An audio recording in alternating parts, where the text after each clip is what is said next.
তুমি কবুল করো, ইনশাল্লাহ দেখবেন ওই একটা সেজদা যদি কবুল হয়ে যায় আল্লাহ পাক আপনার সব গুনাহ মাফ করে দিবেন ইনশাল্লাহ। নামাজটা ছাড়েন না, যত পাপ করছেন করেন, আমি বলি নামাজ ছাড়েন না, ইনশাল্লাহ একদিন নামাজই আপনাকে পাপ থেকে বের করে আনবে ইনশাল্লাহ।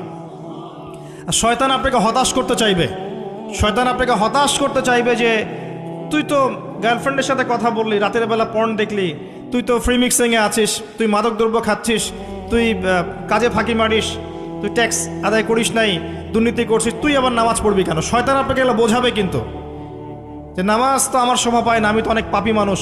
এই ধোকায় পা দিবেন না, আপনি নামাজ কন্টিনিউ করতে থাকেন, ইনশাল্লাহ আল্লাহ পাক আপনাকে পাপ থেকে বের করে আনবেন ইনশাল্লাহ। ওই নামাজটা যদি ছেড়ে দেন তাহলে আর কোনো হাতিয়ার বাকি থাকবে না। আর আপনি যত পাপ করেন না কেন মায়ুস হবেন না, মন ছোট করবেন না। আপনার একটা সেজদা, যে সেজদা আপনি চোখের পানি ঢেলে দিয়েছেন আল্লাহর কাছে,